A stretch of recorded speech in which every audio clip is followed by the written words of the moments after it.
Olá, a paz do Senhor para todos. Eu sou o presbítero Evandro da Silva. Para quem não me conhece, sou bacharel em teologia, professor de diversas matérias teológicas. Já faz mais de uma década que lecionamos essas matérias, né? E também sou autor do livro A Consciência da Alma Após a Morte, editado pela editora Santorini. Tá certo? Se você tiver interesse em adquirir esse livro, este material, você deixa uma mensagem aí nos comentários que nós estaremos repassando para você. O valor desse material, ele está custando hoje R$40, ok? Mas não é sobre isso que eu vim falar com você, não. Eu vim falar com você que nós estamos iniciando um novo projeto, que é justamente comentar, estou aqui em minhas mãos com esta lição, comentar as lições bíblicas da CPAD, ajudar você que é professor da Escola Bíblica Dominical. Nós estaremos trabalhando a lição de adulto, tá certo? Desse trimestre, primeiro trimestre de 2024. E eu já quero, nessa oportunidade, lhe desejar um feliz ano novo, né? O tema dessa lição é o corpo de Cristo, origem, natureza e vocação da igreja no mundo. Então nós estaremos trabalhando a lição de número 1. O comentarista dessa lição é o pastor José Gonçalves, certo? E a lição de número 1 tem um tema, a origem da igreja. Ok. Antes de iniciarmos com a verdade prática, com o texto áureo, né, da nossa lição, eu gostaria de lhe fazer um pedido, para você compartilhar esse vídeo com seus amigos, com seus familiares, em especial com aquele seu companheiro que também é professor da EBD, certo? Se você gostar do nosso conteúdo, clica aí nesse coraçãozinho. Se quiser nos seguir nas redes sociais, no Instagram é @evando07. Brevemente estaremos também no YouTube, certo? E ao você fazer isso, né, compartilhar, clicar em gostei aí, comentar, né, você estará nos ajudando a divulgar o nosso trabalho, tá certo? Então quero começar com o texto áureo da nossa lição, que diz assim, está baseado em Atos capítulo 2, versículo 38, que diz assim: E disse-lhes Pedro, arrependei-vos e cada um de vós seja batizado em nome de Jesus Cristo para perdão dos pecados, e recebereis o dom do Espírito Santo. Atos capítulo 2, versículo de número 38. A nossa verdade prática, né, da nossa lição, diz assim: a igreja é a família de Deus, comprada com o sangue de Cristo e selada com o Espírito Santo. São três pontos aqui. A igreja é a família de Deus, comprada com o sangue de Cristo e selada pelo Espírito Santo. Nós temos também, na nossa lição, a leitura bíblica em classe, que eu chamo essa leitura bíblica em classe de texto base. Isso mesmo, nosso texto base. É o texto em que o autor vai usar como base para produzir a sua lição. O texto base se encontra em Atos capítulo 2, versículos 1 e 2 e versículos 37 e 38. Diz assim: cumprindo-se o dia de Pentecostes, estavam todos reunidos no mesmo lugar, e de repente veio do céu um som, como de um vento veemente e impetuoso, e encheu toda a casa em que estavam assentados. Versículo 37. E ouvindo eles isto, compungiram-se em seu coração e perguntaram a Pedro e aos demais apóstolos: que faremos, varões irmãos? E disse-lhes Pedro: arrependei-vos e cada um de vós seja batizado em nome de Jesus Cristo para perdão dos pecados e recebereis o dom do Espírito Santo. Quero lhe convidar para orar. Bendito e eterno Deus, nos ajude, ó Pai, na ministração desse conteúdo e que as vidas que assim, ó Pai, estiverem nos assistindo, estiverem nos vendo, possam ser abençoadas, ó Pai, através dele. Te peço a tua bênção, em nome de Jesus. Amém. Meus amados irmãos, pois bem, vamos para a lição de número 1. Eu convido você a pegar a sua lição e estar com ela em mãos, tá certo? Você que é professor, você que é aluno, eu sou aluno, posso também, pegue sua lição, ok? E, além da lição, não se esqueça, a lição é produzida através disto daqui, a Bíblia Sagrada, tá certo? A Bíblia Sagrada, a Palavra de Deus, ela é o nosso manual, o nosso guia. Então, de posse de uma lição da Bíblia, se você puder, pegue sua caneta, uma caneta e um papel. A minha amada esposa aqui está me dando todo o apoio aqui na técnica aqui da programação e está me dando apoio aqui, que eu sou meio desastrado aqui, irmãos. Isso, pronto, aqui já deu tudo certo, amor. Né? Quero agradecer a Deus e a ela, viu, irmãos? Se não fosse ela aqui para nos auxiliar, nos ajudar, nada aconteceria não. Ela é a minha incentivadora, né? Louvar a Deus também pela vida do meu pastor José Laels, pastor do campo eclesiástico de União dos Palmares, que nos deu todo apoio e incentivo também, tá certo? Então vamos lá, vamos começar a nossa lição. Nós temos aí a introdução e a nossa lição bíblica, ela está dividida em 3 partes, isso mesmo, em 3 partes. Nós temos a introdução, onde a introdução, o autor dessa lição, de forma resumida, ele vai nos trazer a seguinte informação. Ele vai dizer que uma rápida leitura do Novo Testamento é suficiente para percebermos que a igreja é de fato e que importância ela tem, tá? Uma rápida leitura do Novo Testamento é suficiente para percebermos o que a igreja é de fato e que importância ela tem. Então ele vai usar aqui Paulo dando exemplo, né? Ele traz o exemplo de Paulo, que chamou a igreja de coluna e firmeza da verdade, 1 Timóteo 3:15, e Pedro, que chamou a igreja de geração eleita, em 1 Pedro, capítulo 2 e o versículo 9. Bom, dito isto, essa nossa introdução, nós vamos trabalhar agora e vamos ver que a igreja não é um mero agrupamento de pessoas não, tá certo? Nessa lição nós vamos ver que a igreja é uma instituição divina, ok? Então nós temos aí 1, 2, 3 tópicos em nossa lição para ser trabalhada. E eu quero, com a ajuda de Deus, trabalhar com vocês esses 3 tópicos, tá certo? O primeiro tópico que nós vamos trabalhar, né?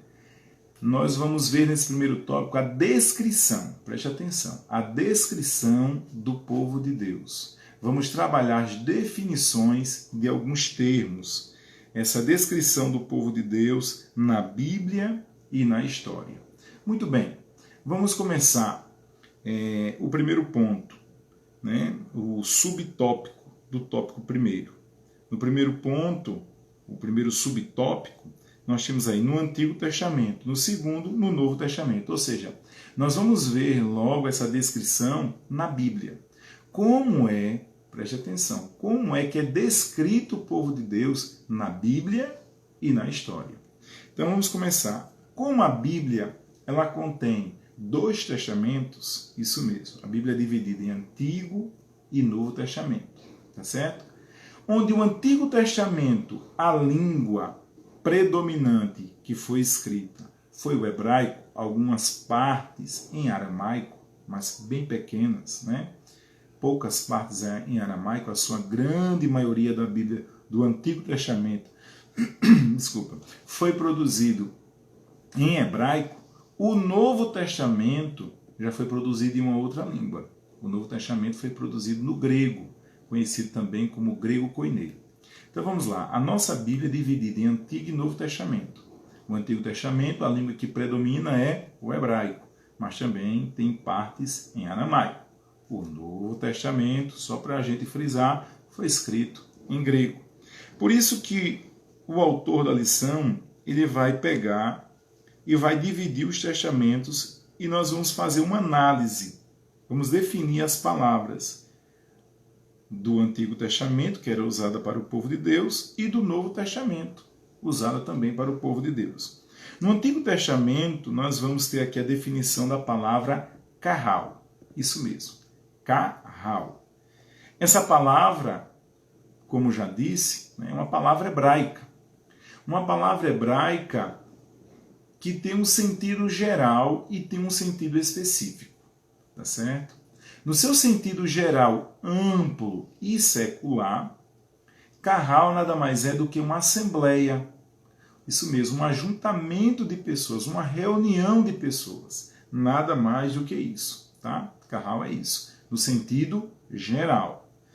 Só que no Novo Testamento, Carral é descrito como, aqui o autor traz, povo reunido, congregação do povo, multidão, congregação de Israel, grande ajuntamento. Aí ele vai dizer assim, o termo Carral, no contexto do Antigo Testamento, refere-se ao Israel étnico, uma nação que se juntava ou se reunia tanto para fins de cultos ou não. Então, perceba, Carral tem o seu sentido geral, mas Carral também tem o seu sentido específico. Especificamente no Antigo Testamento, o uso de Carral é direcionado à reunião, à assembleia do povo de Israel, da nação israelita, tá certo? O Antigo Testamento emprega esse termo de maneira específica, né, para essa nação, a nação de Israel. E essa nação se reunia, Carral, reunião, Carral é reunião, é ajuntamento. Essa nação se reunia tanto para fins de cultos como para outros fins, certo? Esse é o termo Carral do Antigo Testamento. No Novo Testamento, nós vamos ver um outro termo. Que outro termo é esse? O outro termo é eclésia, isso mesmo. Eclésia também tem seu sentido geral, seu sentido secular, tá? Qual é o sentido geral, o sentido secular de eclésia? De assembleia também, ajuntamento de pessoas, de reunião de pessoas. Ou seja, tanto o Carral do Antigo Testamento como eclésia, tá, significa simplesmente assembleia e ajuntamento de pessoas, no seu sentido secular. Tudo bem? No sentido secular, a eclésia ela era vista, de acordo com Elicote, né, que é um grande comentarista, ele vai dizer que eram reuniões que eram compostas de homens livres. Nessas reuniões não vai participar escravos, não vai participar estrangeiro, mas homens livres. E essas reuniões, nelas continham o poder legislativo e o poder judiciário, ok? Mas esse é o ponto secular. Jesus nos trouxe essa palavra eclésia pela primeira vez, a primeira vez que a palavra eclésia aparece no Novo Testamento. Se você puder, tome nota disso, certo?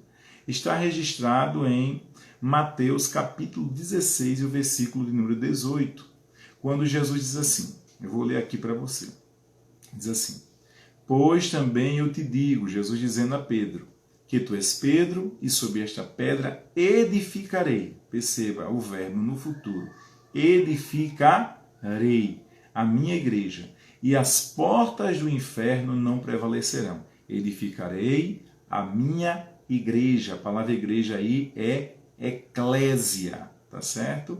Então, de modo específico e majoritário no Novo Testamento, Jesus vai tomar essa palavra que é eclésia, né? Essa palavra eclésia, e vai dar a ela um sentido especial a ela, tá? Não é qualquer ajuntamento, não é qualquer assembleia, não é qualquer reunião, não. Ele vai edificar uma assembleia que é dele, edificaria a minha eclésia, a minha igreja, certo? Enquanto Carral tinha um sentido especial, né? Um sentido especial, essa é a palavra, né? A palavra, não vou nem usar a palavra específico, mas eu vou usar a palavra especial, tá? A palavra correta é essa aí. Enquanto Carral tinha um sentido especial no Antigo Testamento para com a nação de Israel, eclésia tem um sentido especial no Novo Testamento para com o povo escolhido de Deus, tá? Todos aqueles que foram chamados por Deus, que abraçaram a fé em Cristo Jesus. Tranquilo? Nós vamos ver no nosso auxílio teológico, né, o doutor Stanley Orton falando a respeito de eclésia E ele vai trazer aqui um exemplo de Atos 19, versículos 32 e 41. Se você tem sua lição de adulto, de professor, você vai ver aí o auxílio teológico, onde ele diz que eclésia ali, naquele texto, refere-se a uma turba enfurecida de cidadãos que se reuniu em Éfeso para protestar contra os efeitos do ministério de Paulo. Então esse aqui é o uso de eclésia no seu sentido secular. Porém, novamente, Jesus traz eclésia com sentido especial. Não é qualquer eclésia, qualquer reunião, qualquer assembleia, mas é a sua, a que ele vai edificar. Tranquilo? Então nós vimos os termos no Antigo Testamento, carral, no Novo Testamento, eclésia. Tanto carral como eclésia, em sentido secular, geral, fala apenas de uma assembleia. No sentido especial, carral, povo de Israel, eclésia, igreja do Senhor comprada com seu sangue, de todas as tribos, povos, línguas e nação. Ok? Então vamos passar adiante. Passando adiante, nós vamos ver agora, saindo da Bíblia, do Antigo e do Novo Testamento, nós vamos ver agora a questão histórica, né? Na história cristã. Então, na história cristã, o autor aqui da lição, o pastor José Gonçalves, ele vai falar de uma instituição, né? A instituição católica romana, que nós conhecemos muito bem, que alega que é governada pelo sucessor, né? Ou o sucessor de Pedro, né? O Papa, né? Que nós conhecemos como Papa. Essa igreja, ela alega ser governada pelo sucessor de Pedro, né? Todavia, nós sabemos que a igreja, desde sua fundação, né, até os dias atuais, ela não é uma instituição, não é instituição romana, não é a igreja católica apostólica romana, nem a igreja católica apostólica ortodoxa, nem placa nenhuma dessas igrejas, né?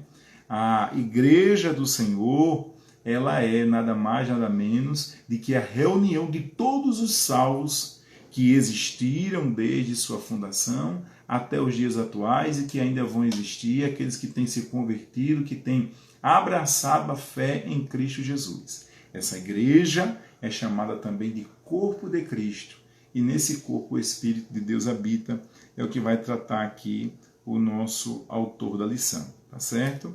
Então vamos passar agora para o segundo tópico da nossa lição. O segundo tópico da nossa lição, nós vamos falar sobre a criação da igreja, ou a igreja como criação divina. Isso mesmo.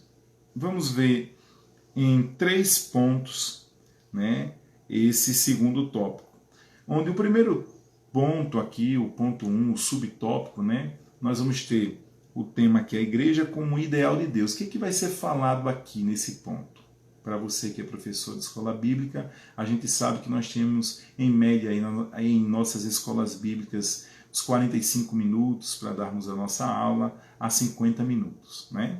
Então, para você que é professor de nossa escola bíblica, se atentem para o seguinte ponto. Esse ponto 1, em resumo, vai ser falado sobre a igreja como um projeto. Você pode até colocar aí na sua lição. A igreja como ideal de Deus, você pode puxar um tracinho e colocar como um projeto, né? Planejada na eternidade passada. Como assim? A igreja foi planejada antes da fundação do mundo. É isso que Paulo diz. A lição traz aqui, Efésios capítulo 1 e versículo 4, o texto que diz: como também nos elegeu em Cristo, nele, antes da fundação do mundo. Elegeu, a palavra elegeu significa escolheu, né? Deus nos escolheu em Cristo antes da fundação do mundo para que fôssemos santos, irrepreensíveis diante dele em amor. Efésios capítulo 1, repito, e o versículo de número 4. Então essa igreja foi planejada antes do mundo ser fundado, tá certo? Antes de tudo existir, Deus já tinha planejado criar, instituir a sua igreja. Esse é o ponto 1.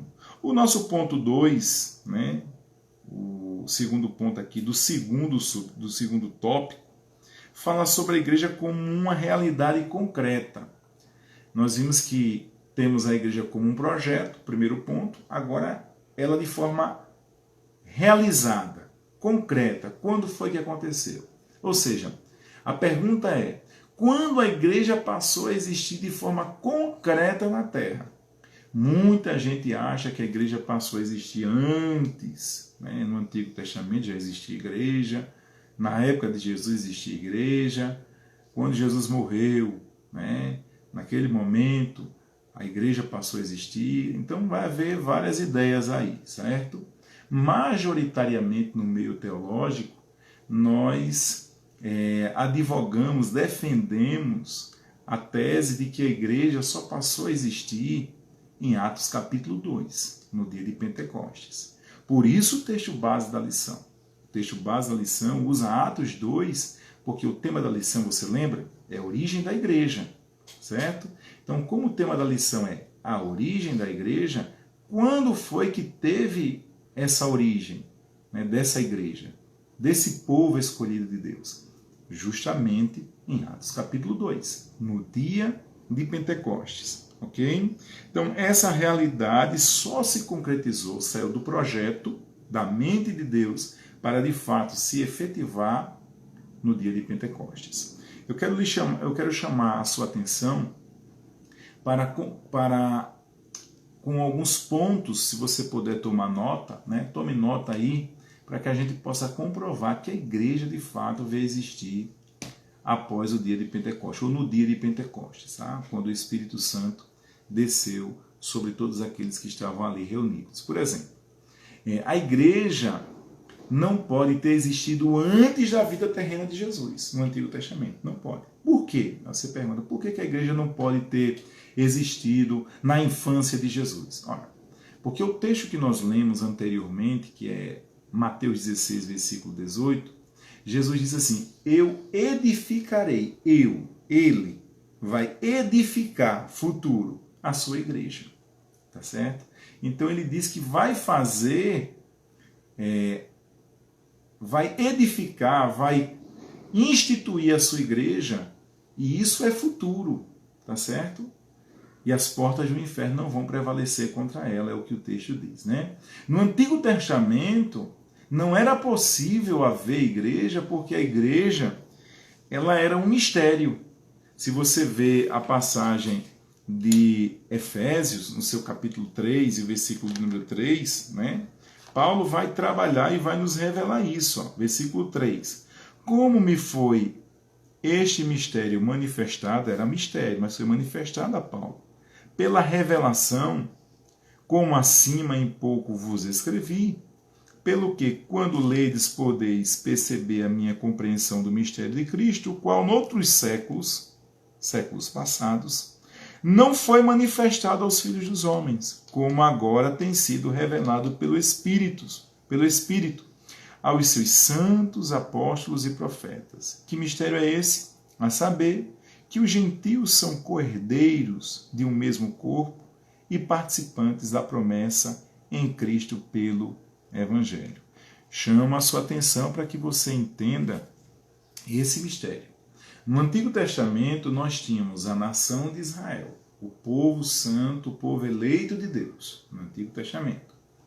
Quem não era judeu, quem não pertencia a essa nação, era gentio, é chamado na Bíblia de gentio. Então só havia judeus e gentio. Mas Cristo veio trazer um novo povo. E que novo povo é esse?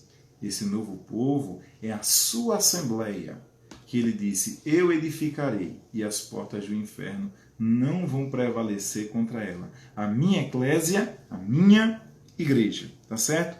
Então, primeiro, não pode ter existido antes, primeiro ponto, não pode ter existido antes da vida terrena de Jesus, porque Mateus 16, 18 diz que ele vai edificar, tá certo? Não pode ter existido antes também, porque era um mistério no Antigo Testamento, é o segundo ponto.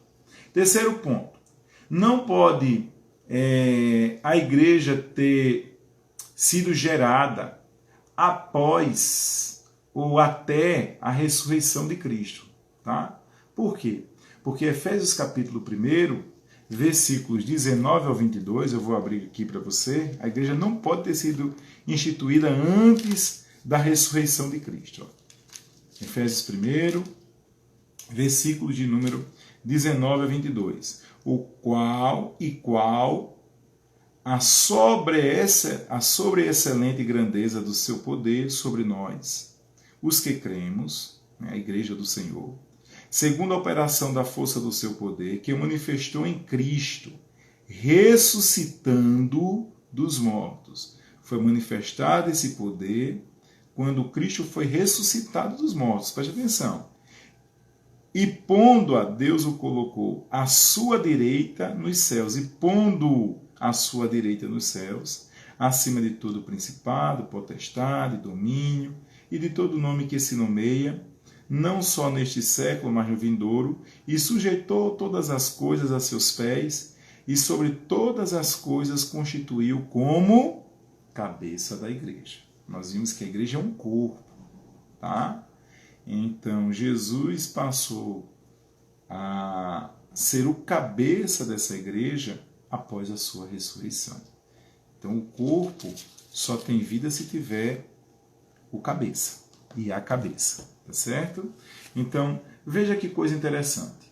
Nós vimos que Mateus 16, 18 revela que Cristo ainda iria fundar a sua igreja, que a igreja no Antigo Testamento era um mistério, é o ponto 2, e que Efésios 1 mostra que a igreja só foi gerada após a ressurreição, não antes.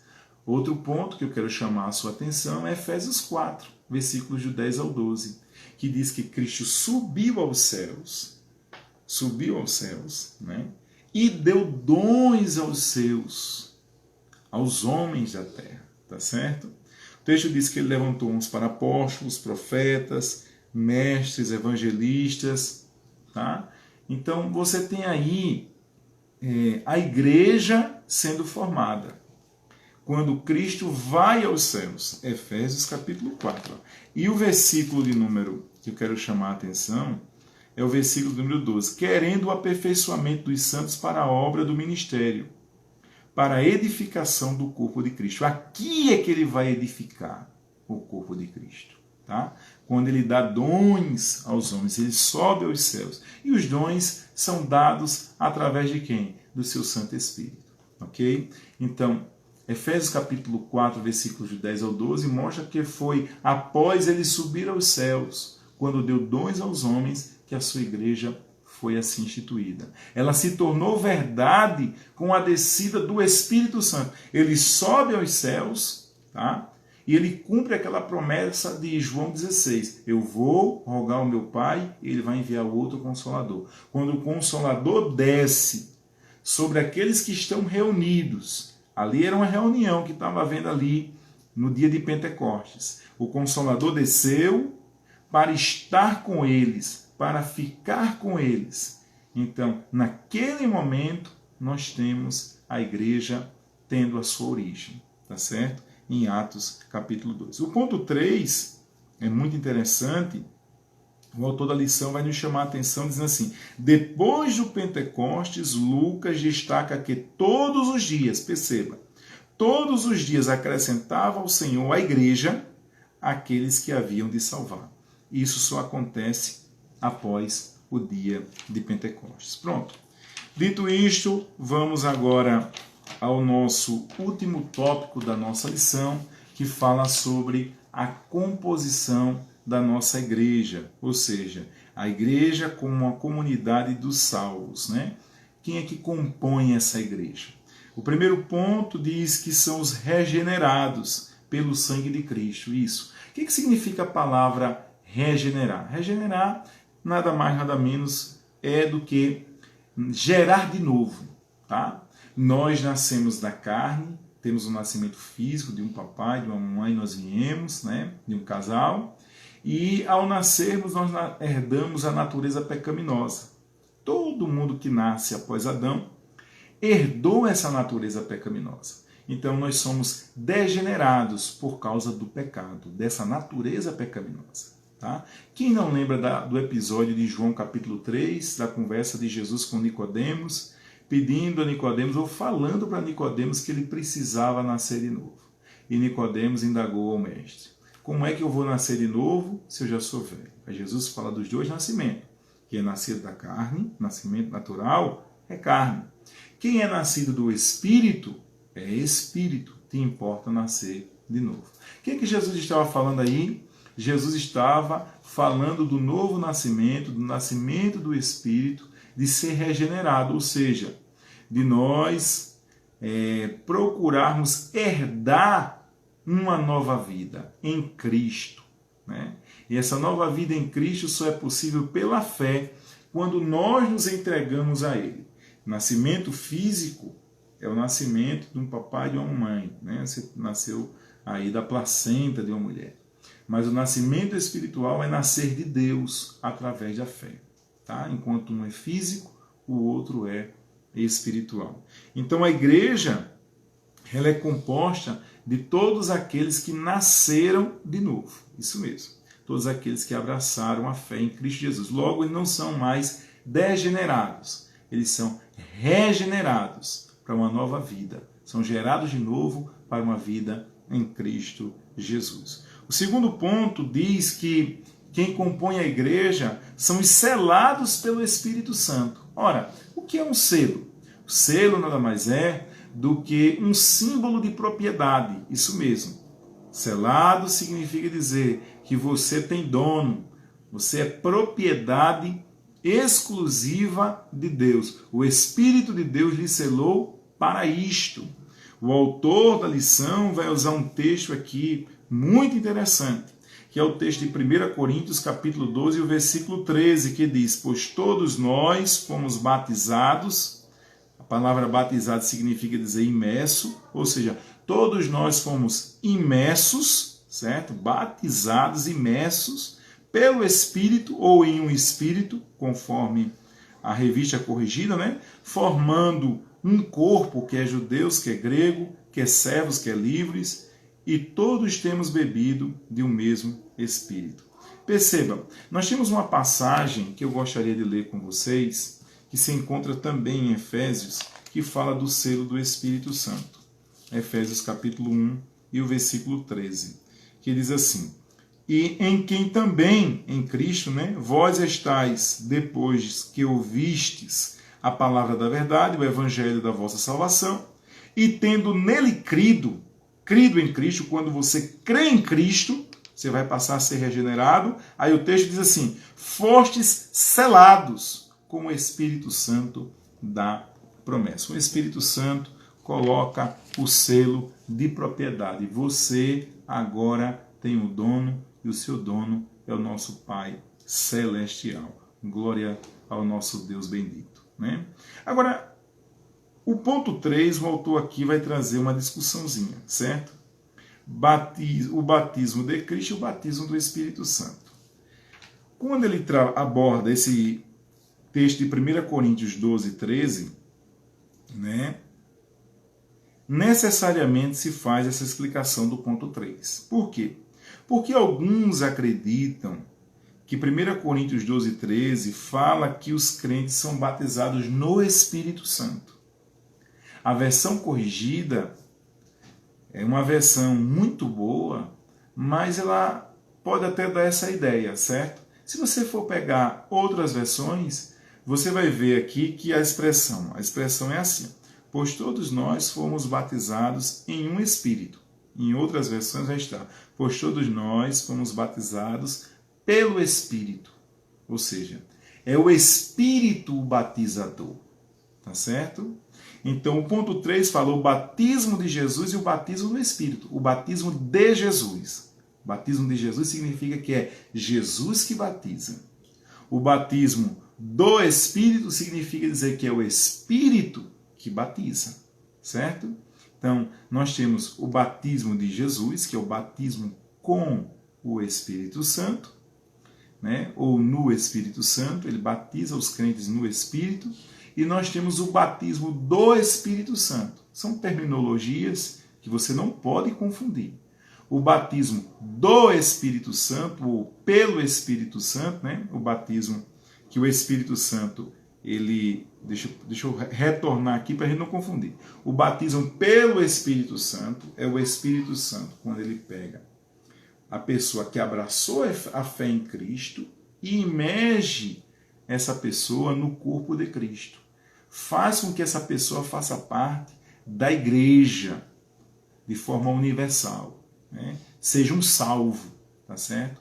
Então, quando o Espírito Santo pega o pecador e traz ele, puxa ele, né? Convencendo ele do seu pecado, da justiça e do juízo, e traz ele para ser um membro do corpo de Cristo, isso é chamado de batismo pelo Espírito. Tá? É o Espírito Santo batizando, é o batismo do Espírito Santo. Tá certo? É muito importante você saber. Já o batismo de Cristo, né, o batismo de Cristo já é um pouquinho diferente. O batismo de Cristo já é para quem foi batizado primeiro pelo Espírito. Primeira pessoa é arrastada desse mundo, né, ao entregar a sua vida a Cristo para fazer parte do corpo do nosso Salvador. Tá? Depois que ele faz parte do corpo do nosso Salvador, aí existem várias promessas e a maior delas é a salvação. A maior dessas promessas é a salvação. Mas existe uma das promessas, é o dom do Espírito Santo, o batismo com o Espírito Santo. E quem é que batiza com o Espírito Santo? João disse, eu batizo com água, mas aquele que vem após mim, falando a respeito de Jesus, vos batizará com o Espírito Santo. Tá certo? Então, que Deus em Cristo lhe abençoe. Eu espero que você tenha sido enriquecido com esse nosso estudo. É o nosso primeiro momento, né? Só quero fazer uma breve recapitulação, onde no primeiro tópico nós trabalhamos a definição de duas palavrinhas, carral no Antigo Testamento e eclésia no Novo Testamento, e vimos a definição da igreja na história. O segundo tópico nós vimos a igreja como projeto, tá certo? O ideal de Deus, e quando ela se tornou uma realidade concreta. Isso mesmo.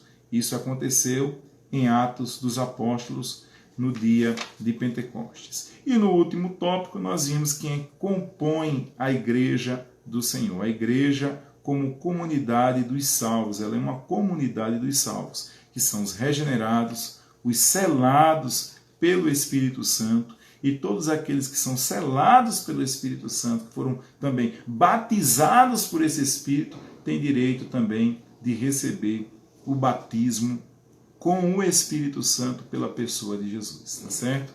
Que Deus em Cristo te abençoe abundantemente. Ficamos por aqui e até a nossa próxima lição, querendo Deus. Deus abençoe em nome de Jesus.